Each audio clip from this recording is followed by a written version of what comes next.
Hello, everyone. Let's talk about Tears of the Kingdom's newest behind the scenes presentation at GDC, Tunes of the Kingdom. I'm really excited to get into this. There's so many things, and I'm not going to be able to cover all of this. And really, like, if you're looking for a breakdown of like the presentation, that's not my video. What I'm doing is responding to it, just going off of it. I'm not doing a technical breakthrough, but I do want to talk about the presentation, some of the things that it brings up to mind. For me as a Zelda fan, as a fan of the games, as a gamer, I'm not really coming at this from technical expertise, and I'm not trying to respond to it technically. But I do want to talk about some things about some of the discussion around Tears of the Kingdom, the way it was made. What this talk shows me, um, and there's things that I'm not going to be able to garner from this talk. I guess first of all, this was a talk specifically on the physics and sound for Tears of the Kingdom. It doesn't get necessarily into level design or story writing or things that might be easier for the average person to talk to. I don't think that means excuse me. I don't think that means that the developers are ignoring those attributes. I think they obviously prioritize level design and story writing, even if there are hiccups with the implementation of some of that within Tears of the Kingdom. I don't think that this presentation is indicative of all of their priorities. There's so much that goes into a game: cinematics, animation, voice acting. This talk only covers a couple of them, but they're important things. They're things that I think they chose this presentation so that they could show off what makes Tears of the Kingdom really special. And I think that as Zelda fans, sometimes we talk about these games and we connect them to each other and we talk about the evolution of the series, and we're constantly comparing new games to past games, and we're trying to discuss Zelda in its own terms and in the terms of the rest of the series. But I think this talk is really helpful because we can kind of figure out what are the terms of the developers, or in what ways do they think Tears of the Kingdom is special, in addition to the ways that it's special as a part of the Zelda series. Um, so I'm coming at this as someone who really loves Tears of the Kingdom. I love the whole Zelda franchise. I don't think there's a bad game, and I think different games have different strengths and weaknesses. And I've talked before on the channel, I think Tears of the Kingdom does have weaknesses. If anyone from Nintendo is watching this, just so I can just sum it up, right? This is my feedback for the next game, is that I love Tears of the Kingdom. There's so much I love about it. I do think story implementation is the issue. And I like the story, and I like a lot of what it covers. I like a lot of the ideas there. But just the fact that memories are totally separate from gameplay, and that's a new idea for the Zelda series. And I remember other games all of these other Zelda games like Ocarina of Time and Wind Waker and Twilight Princess and Skyward Sword, where the story was happening to Link, to the player. And in Breath of the Wild and Tears of the Kingdom, just these memory style cutscenes. I like the idea of additional cinematics. I like the idea of voice acting and this really curated piece of storytelling and animation. But it's not happening as a part of the main quest. It's not happening to Link. It's just something Link is remembering, and it just makes it feel really removed. I feel like there's a disconnect between what I'm doing as the player and the main story in a way that I don't feel with Twilight Princess or Wind Waker or Ocarina of Time or Skyward Sword. All these other games that I think get it right. And obviously I think there's a give and a take there. I think that's part of Breath of the Wild and Tears of the Kingdom have really open world, non-linear approaches to their main quests. And so with that, how do you construct a story? How do you weave that into the main quest? And you just have to make choices about the way you want to create that formula. I mean, I think Zelda's at its best with something like the philosophy of Wind Waker. Of course, I think that. But as Wind Waker's biggest fan on YouTube, but I still think that direction, given some modern twists of game design, would still work for a modern game. Having a linear main story with an open world, in a world that opens as you explore it. There's different gates that unlock throughout the story. I think that can still work for a modern open world Zelda game. I think you can still have a really linear, well told main story that doesn't compromise anything by allowing you to do dungeons in your own order. I think it's cool to allow that kind of freedom. But to me, the freedom I want is something like exploring dungeons in my own order isn't necessarily specific to what I want. I just want to be able to explore the world and do side quests on my own, and maybe decide what region to explore. But I'm okay if there's gates. I'm okay with that. I'm okay if I get to Death Mountain and I realize, oh, I'm not powerful enough to go there yet. I need something else from another dungeon before I can get there. I'm okay with finding that out. And I think like I would love an open world game that has very natural feeling gates like that, right? Because in Twilight Princess, you just show up and like there's like a barrier of twilight that you just maybe can't pass until it's time, etc. Or there's maybe it's not that, but there's different gates as to like how the overworld is unlocked, and maybe it doesn't always justify itself in a very natural way. I would love for the Zelda team to make a linear story within an open world, freely explorable world with natural gates that are a part of items and gameplay, and where you can really feel like, oh, you get to explore more of the world as you unlock it because you get strong enough to explore it. That's the philosophy I would love to see. But anyway, enough about that. I guess like I want to talk specifically about the physics and sounds, and I guess just like the fact is, Tears of the Kingdom, like what it does, and we can talk about like maybe it falls short again with its dungeons. Obviously, like I think most Zelda fans agree that it's better than Breath of the Wild on so many fronts. And I think in every way, like it's a better version of Breath of the Wild. It has interesting dungeons that are real places within the world. It's not just rinse and repeat divine beasts that all look the same, right? They're finally unique locations with unique bosses that are unique monsters. That's so refreshing. I really want to give Tears of the Kingdom credit for that. I think its dungeons are still weak. There's only 4 main ones, one optional one. That's still like, considering the rest of the series, there's not much to work with. And obviously, I think there's a give and a take with all the shrines that we have. But Tears of the Kingdom also has weaker shrines than Breath of the Wild. Breath of the Wild shrines are so much more memorable. Like I still remember doing like the Dueling Peaks like Constellation Shrine, and that still stands out to me. And I don't think that there's anything as novel in Tears of the Kingdom. And that's just an opinion. But to me, like I love its dungeon design. I think it's stronger overall, but it's still weak compared to the rest of the series, right? Like I love the Lightning Temple in Tears of the Kingdom. I think it's the strongest of the dungeons, by far. But then I look at the Wind Temple, and it's relatively short in Tears of the Kingdom, right? The Water Temple is relatively easy to traverse, and there's cool stuff in there. Same with the Goron Fire Temple in Tears of the Kingdom. There's so much that I love in each of those dungeons, but they're also like, I mean, we I think so many of us have had the experience of just like having a hover bike in the Fire Temple in Tears of the Kingdom, and you just completely skip a section, right? And I like that freedom, but it also means that the dungeon is a lot easier to cheese. I'm not really being challenged by its puzzles. And I think the dungeon that does the most to trap you into a space and make you interact with its puzzles is the Lightning Temple. And I think that works really well. I think the Lightning Temple is Tears of the Kingdom's strongest temple. But I guess like the point is like, I bring this all up just to talk about like what Tears of the Kingdoms offers in fronts in which you can compare it to other Zelda games, but there's things it offers that you can't compare to other Zelda games. And its take on the physics system with what it does with Ultra Hand and Fuse and Ascend, and just the freedom that it gives you to interact with its world, and allow physics to dominate all of these different interactions that you can have with it is incredible. And I've never played a game with that much physical freedom, right, in the ways that you can interact with different objects and put them together. And I think that's really technically impressive. And just this talk just kind of made me realize everything that went into that, right? And I guess like I want to recommend that you watch the talk for yourself. Because I guess like most of my critiques of Tears of the Kingdom just came from comparing it to other Zelda games. But the fact is there's things that you can't compare. There's things that it's doing for the first time on its own, and I really respect that and I appreciate that. And I think it's moving forward in a really interesting way.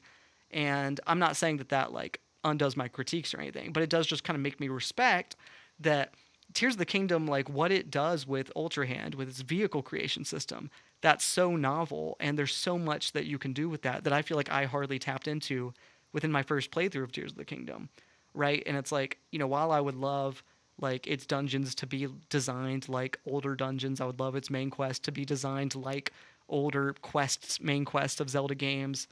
Tears of the Kingdom has so much to offer, and the way that you can create your own weapons, build your own vehicles, and interact with all these enemies. It has, I think, one of the best combat systems of any Zelda game. It's so fully fleshed out, and you can go between stealthily sneaking up on enemies to directly, like directly assaulting them, and like that, just like I don't know, like all of the freedom that it gives you in those interactions.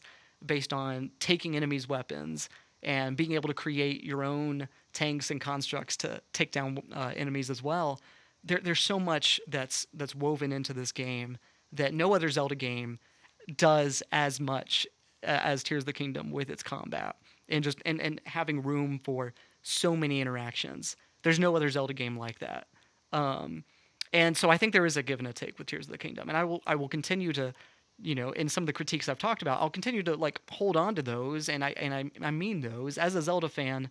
I don't want Nintendo to forget some of what makes Zelda great. I don't want them to forget that.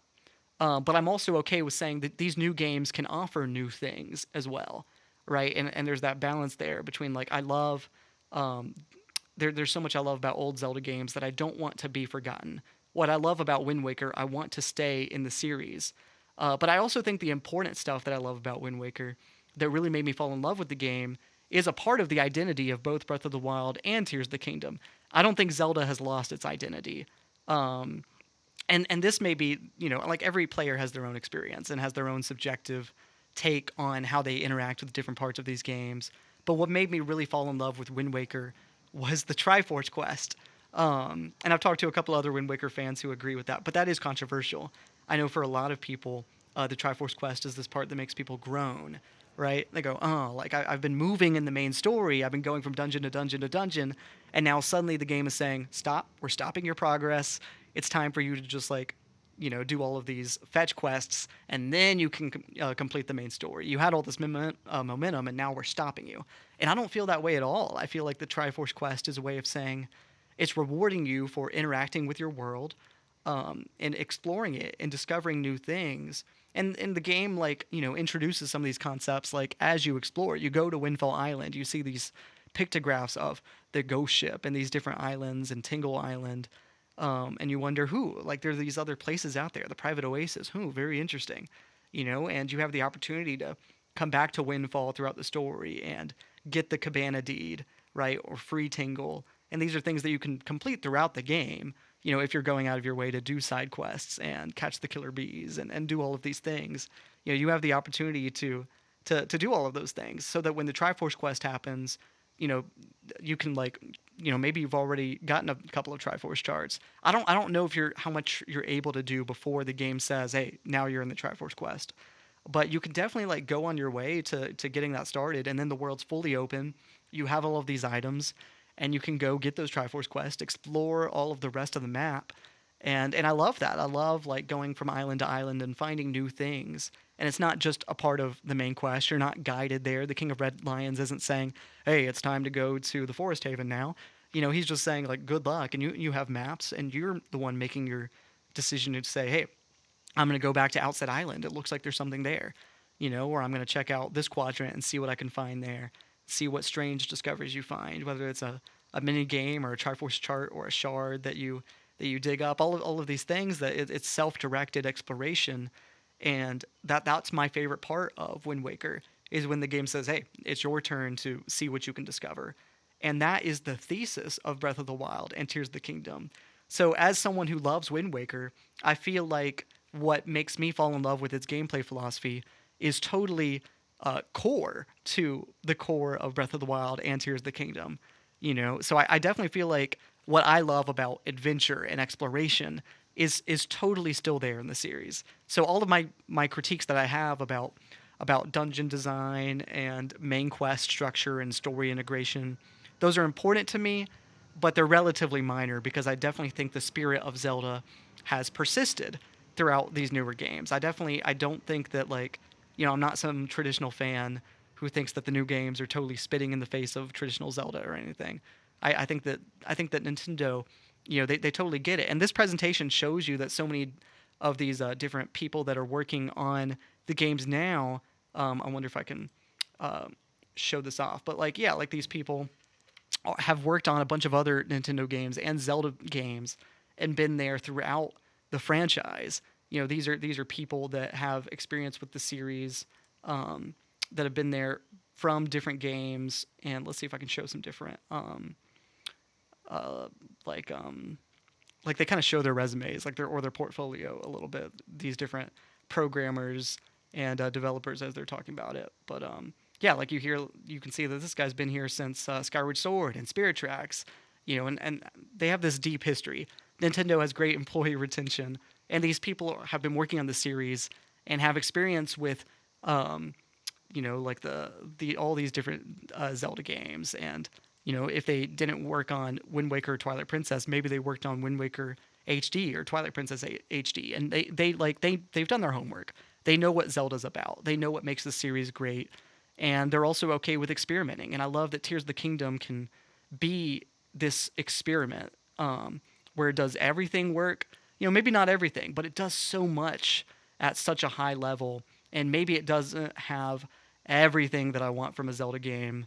Um, maybe it doesn't, but it has so much, and it has all of the important stuff that I really want from a Zelda experience, and it has more, and it has Ultra Hand and Fuse and things that I never knew I wanted from the Zelda series, but now I'm like, I don't want Fuse to ever go away.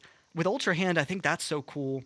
I think that that's something that could be specific to games in the future. I'd love Zelda as a series to keep playing with Ultra Hand in new ways, but that's also something where, like, I think Fuse is something that's definitely, to me, is integral to Zelda moving forward. Now that I can combine different elements to arrows and materials, like, that's huge.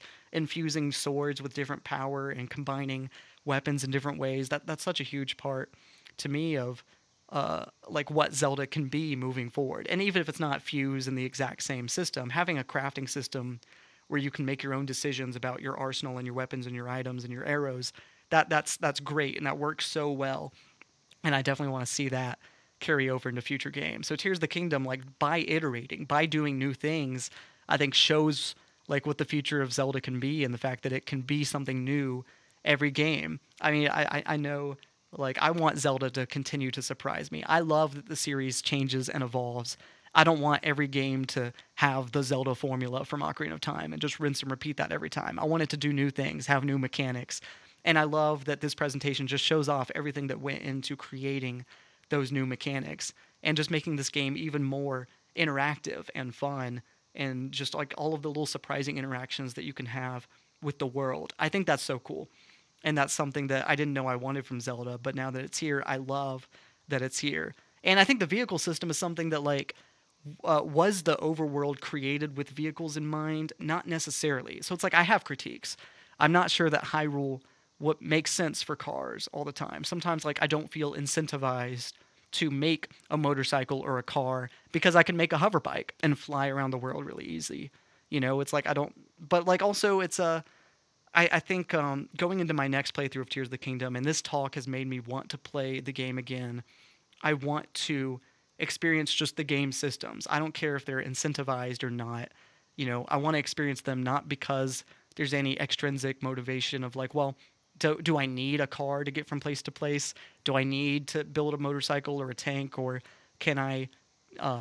Do I need a tank to defeat these enemies? I just want to experience the systems for their own merit, for the intrinsic value of seeing what the game has to offer, to see what I can do with Ultra Hand and Fuse and playing with these different systems in different ways, and to see how far I can stretch them.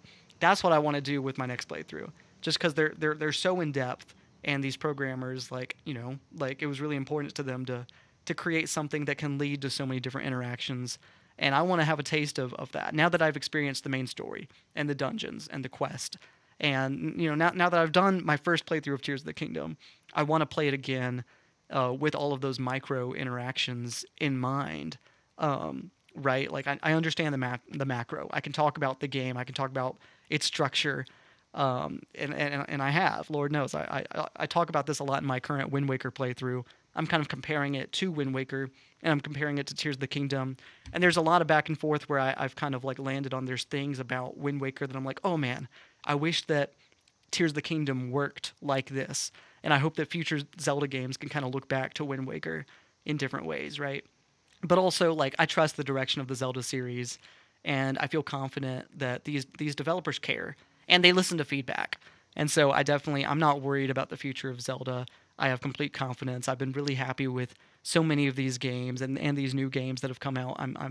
I've been really happy with. So I trust that these developers will. I expect for the next Zelda game, for the next mainline entry that comes out, it'll be something completely new. In some ways, it will be like Breath of the Wild and Tears of the Kingdom. In some ways, it will be like the older, more traditional Zelda games, and in some ways, it will be something completely different. That's really what I expect. Is that if we're like, oh, are they going to do something more like Breath of the Wild, or are they going to do something more like Ocarina of Time? They're going to do something completely different that we don't even know yet, and I'm so excited to find out what that is. So, without further ado, I feel like I hardly talked about the specifics of this presentation, but really that wasn't the point of this video. It was just to talk about all of the things that I thought of because of this presentation, because of seeing the developers share all of the things that they had to work through to create these different systems that interact in different ways, and what their priorities were within Tears of the Kingdom and its development. This video is just a response to all of those things that I think of with those. But I think I've talked for long enough and rambled. So everyone, thank you so much for watching. Subscribe to the channel if you want to talk more about Zelda. And if you're interested in a fan project of mine, I haven't worked on it in a while because of technical reasons. But on this channel, I am working on a 3D modeling fan art project where I'm bringing Hyrule to life as it could have existed within the style of The Wind Waker. It's been a really fun, creative project, and I'm so excited to continue to work on that hopefully soon. So without further ado, thank you all so much for watching, but I'll see y'all in a future video. I'll let you go.